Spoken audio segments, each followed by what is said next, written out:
The next item of business is a debate on motion 18771 in the name of Fiona Hislop on motion on legislative consent bus services number 2 bill, UK legislation. I'd be grateful if members who wish to speak in the debate were to press their request to speak buttons now. And I call on the Cabinet Secretary to speak to and move the motion. Up to 7 minutes, please. Presiding Officer, I move the motion in my name. This afternoon we are debating a motion on the UK Government's Bus Services number 2 bill, and I appreciate the Bureau and Parliament agreeing to schedule it. Buses have a key part to play in cutting emissions from transport and contributing to our world-leading climate change ambitions, which this Government is supporting by investing in bus priority infrastructure and encouraging a shift to zero-emission buses. The UK Government's Bus Services number 2 bill was introduced to the House of Lords in December 2024. Its intention is to empower local leaders in England to choose the bus operating model that works for their local area. The Transport Scotland Act 2019 already provides options for local authorities in Scotland to introduce franchising, local authority-run services and formal partnerships. The bill contains a range of measures, most of which will apply in England only. However, some measures in the bill do apply or have some effect on Scotland. And as the provisions relating to these measures are concerned with reserved matters, the bill did not engage the legislative consent process when it was introduced. Among other things, the bill includes powers to prevent the registration of new non-zero emission buses on English local bus services from a date no earlier than 2030. The Conservative UK Government had previously consulted on proposals for a UK-wide phased ban on the purchase of new diesel buses. The new UK Labour Government moved away from a UK-wide approach, with the provisions of the bill applying to England only at introduction. Emissions from bus services are included in the Scottish Government's statutory commitment to achieve net zero by 2045, and the Scottish Government has been working with the industry to meet our ambitions for a fully decarbonised future for Scotland's bus fleet. We're making good progress, with currently 14% of all public service buses in Scotland zero emission, compared to a GB average of 8.1%.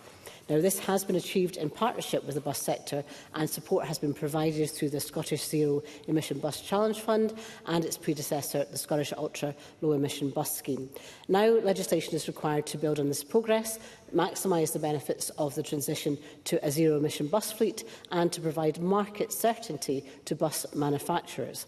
Now, the UK Bus Bill is currently in its last stage, the report stage, having taken longer than anticipated to progress through the UK Parliament. So we've taken this opportunity to extend the zero-emission vehicle provisions to Scotland to support the Scottish Government's policy direction on phasing out petrol and diesel buses. Now, we had been planning our own legislation to similar effect, but with limited time remaining this parliamentary term, it would have meant legislating early in the next Parliament. So the opportunity to amend the bill, the UK bill, is helpful. The timings of the UK Government bill means that this motion has had to come directly to Chamber, as the UK Parliament will be voting imminently. Now, as members will be aware, this is the last term of this Parliament, with many other pieces of legislation to be progressed. We have sought this amendment to the UK legislation because there is a need for clearer direction on future decarbonisation of the bus network, as well as demand for zero-emission buses. Indeed, this Government has previously called for the UK Government to ban the import and sale of new non-zero-emission buses, and this amendment provides a vehicle sooner than our own legislation to do that. Now, the motion lodged before this Parliament covers the clauses introduced by the amendment, which is set out in the Legislative Consent Memorandum, fall within the legislative competence of the Scottish Parliament and also the executive competence of Scottish ministers. The Scottish Government is recommending consent to the new clause introduced by Amendment NC 38 on the use of zero-emission vehicles for local services in Scotland. The clause introduced by the amendment will prohibit the use of new non-zero-emission buses on local bus services in Scotland, i.e. those registered under Section 6 of the Transport Act 1985, as well as franchise services, from a date set in regulations by Scottish ministers. Now, that date cannot be before 2030. It also provides Scottish ministers with the ability to make provisions about documents that may be relied on to determine what is included in the tailpipe emissions from a vehicle and specify descriptions of vehicles and local services to which the prohibition will not apply, allowing Scottish ministers to implement the legislation in a way that reflects the Scottish context. Now, I welcome the collaborative engagement between the Scottish Government and the UK Government on the development of this amendment, and I'm also conscious that tabling this amendment late in the Bill's Westminster passage has compressed the time available for the Scottish Parliament to consider this motion, and I am grateful for members' consideration this afternoon. The regulations required to set the date on which the prohibition will take effect must be made using the affirmative resolution procedure, ensuring accountability to the Scottish Parliament. Therefore, members will be provided with future opportunity to engage fully in the details of the arrangements. Prior to implementing any legislation, detailed consultation will take place with affected stakeholders, including bus operators, bus manufacturers and local transport authorities. Presiding Officer, working in collaboration with local authorities and bus operators is crucial to achieving our emission goals and creating a legacy for the future. Providing much-needed certainty to both operators of bus services and manufacturers of vehicles will support this. The powers introduced by the amendment to the Bus Services No. 2 Bill will reinforce the Scottish Government's climate change ambitions by setting out the timeline in restricting the use of new non-zero emission buses on local bus services from a date no earlier than 2030, and I ask Parliament to support it. Thank you, and I now call on Douglas Lumsden. Thank you, Presiding Officer, and can I first thank the Cabinet Secretary for her explanation of the LCM. Now I know a little bit more about it. It's just a pity that it hasn't had time to come through the committee process so we can understand a bit more about it. Because we do have standing orders, Presiding Officer, in this Parliament for a reason. It's so we can have good governance, so committees can view and report on legislative consent motions. They produce reports so members not on the committee can see what changes are being proposed and give their consent. For this, we have no report. Committee has not reviewed this LCM. We have not examined what this legislation will mean. We have not asked bus operators for their views. And we do not know if there are any unintended consequences from this legislation. This may be a simple LCM, but with no or limited impact. But, we have, very little description on what it is, and, so it's difficult to take that view. And today I'm not blaming the Cabinet Secretary or even the devolved government for this compressed timescales. From what I can tell, it's the UK Government that have set the timelines, and I would hope that the Cabinet Secretary will write to the UK Government, reminding them of the standing orders of this Parliament and express her concern that the timescales given for consent were not realistic. This Parliament and us as members have a clear role to play in creating laws, and we should not be sidetracked by any government, regardless of their colour. And that is why today we will not support the LCM. Thank you, and I now call on Paul Sweeney.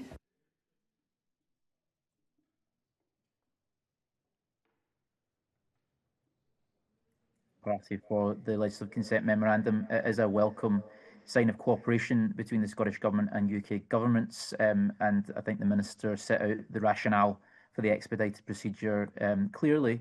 It is crucial ultimately that we decarbonise our bus fleet and that we work collaboratively to do so. It's therefore important that we give certainty to industry by agreeing to the same timetable and allow further cross-governmental cooperation.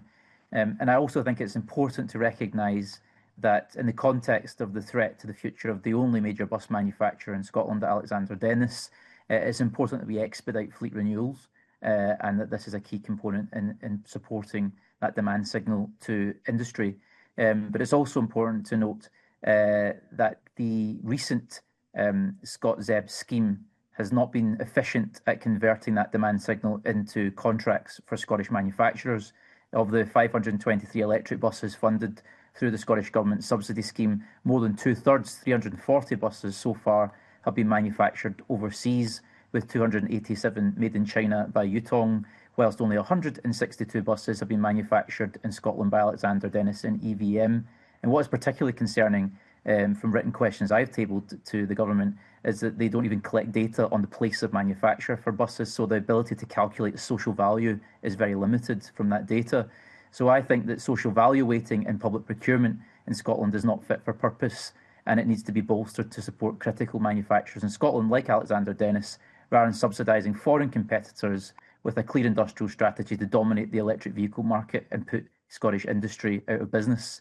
It's clear that the Scottish Government needs to be cognisant of that and work further with the UK Government to extend reforms to public procurement provisions in the rest of the UK to Scotland, to embed social value at the heart of the public procurement process so that manufacturers in Scotland are supported in doing so.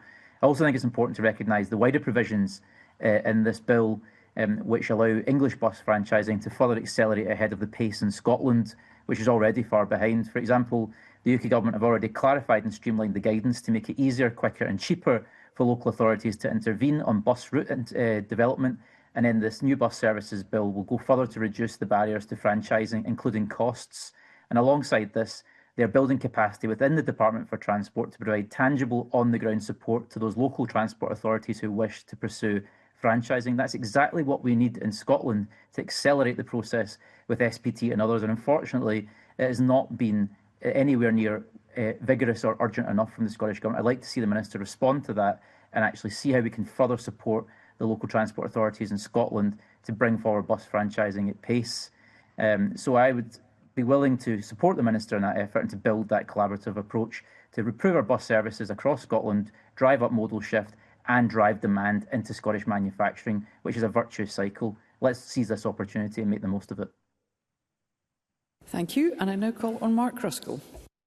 Thank you, Presiding Officer. I just want to give a couple of brief comments in relation to this LCM. And can I say at the outset, I think it is deeply disappointing that it has come to the Chamber without any proper scrutiny at all. And it does appear that this is becoming routine practice with these expedited LCMs. And every time that this happens, it undermines this Parliament while strengthening the executive power of both governments, Scottish Government and Westminster Government.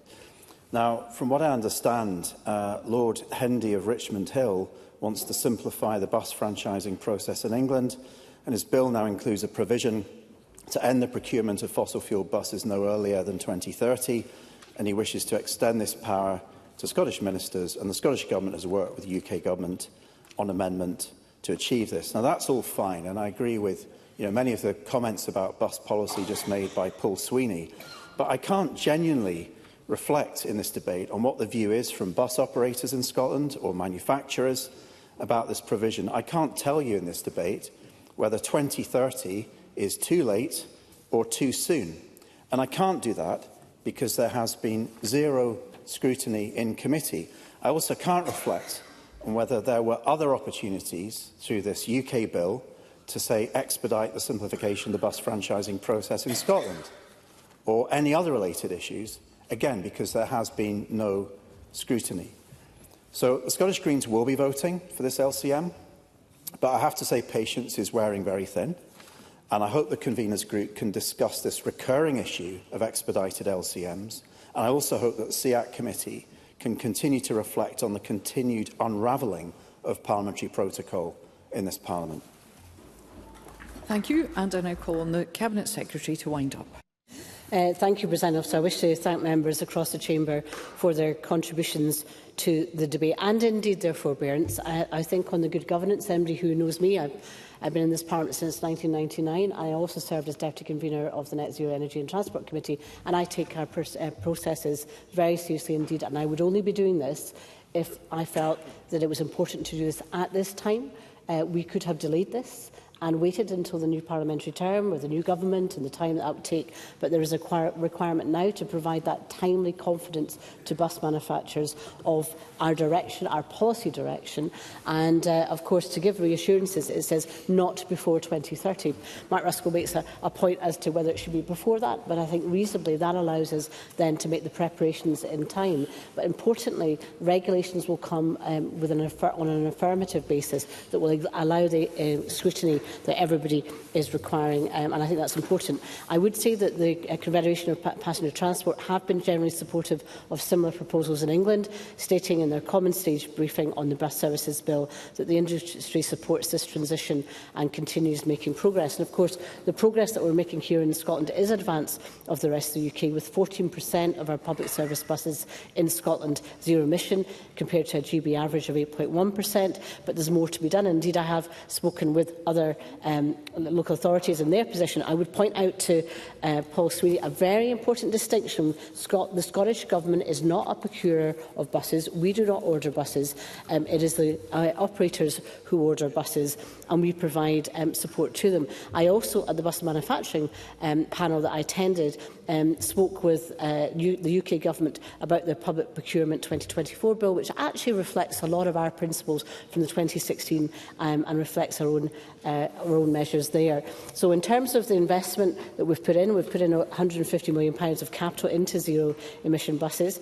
This intervention is to provide that certainty and confidence for future demand and ensuring that all areas of Scotland are included so that transition can take place. Now, I would also say to Douglas Lumsden that this was done with a cooperation with the UK Government. We saw the opportunity at one point in the bill, the UK bill would have been finished earlier. Of course, our recesses are different to their recesses, so it has taken a bit of coordination. And I particularly would like to thank Simon Lightwood, the UK Minister, who has been very helpful in that cooperation. And I think it's a good example of when we want to do something collectively with the UK Government that we can cooperate. And I'd like to see more of that rather than less, and I think that would be for the benefit of all. I really have to finish. So we are encouraged that the UK Government has taken action to legislate on this method. The amendment reinforces the Scottish Government's climate change ambitions by setting out that timeline, restricting the use of new non-zero emission buses from a date, and I emphasise, no earlier than 2030. So this amendment provides a framework for the prohibition of those buses. The detail of implementation will be delivered through regulations that will come to this Parliament, that will have the chance for scrutiny and also consultation. And that consultation is already taking place by the Scottish Government at this stage, but the Parliament will have the opportunity. So in conclusion, I once again ask members of this Parliament to support this motion. Thank you. That concludes the debate on motion on legislative consent, Bus Services No. 2 Bill, UK legislation, and it's now time to move on to the next item of business. And the next item of business is consideration of business motion 18788 in the name of Jamie Hepburn on behalf of the Parliamentary Bureau setting out a business programme. And I call on Jamie Hepburn to move the motion. Move, Presiding Officer. Thank you, Minister. No member has asked to speak to the motion. Therefore, the question is that motion 18788 be agreed. Are we all agreed? Yes. The motion is therefore agreed. The next item of business is consideration of two Parliamentary Bureau motions, and I ask Jamie Hepburn on behalf of the Parliamentary Bureau to move motions 18789 and 18790 on committee substitutes. Move, Presiding Officer. Thank you, Minister. The question on these motions will be put at decision time. The next item of business is consideration of motion 18785 on approval of an SSI, and I ask Shirley-Anne Somerville to move the motion. Moved, Presiding Officer. Thank you, Cabinet Secretary. The question on this motion will be put at decision time. And I'm minded to accept a motion without notice under Rule 11.2.4 of Standing Orders that decision time be brought forward to now, and I invite the Minister for Parliamentary Business to move the motion. Move, Presiding Officer. Thank you. And the question is that decision time be brought forward to now. Are we all agreed? We are agreed. There are 9 questions to be put as a result of today's business. And can I remind members that if the amendment in the name of Ivan McKee is agreed to, the amendment in the name of Michael Mara will fall. The first question is that amendment 18779.3 in the name of Ivan McKee, which seeks to amend motion 18779 in the name of Murdo Fraser on improving Scotland's finances, be agreed. Are we all agreed? The Parliament is not agreed, therefore we'll move to a vote, and there will be a short suspension to allow members to access the digital voting system.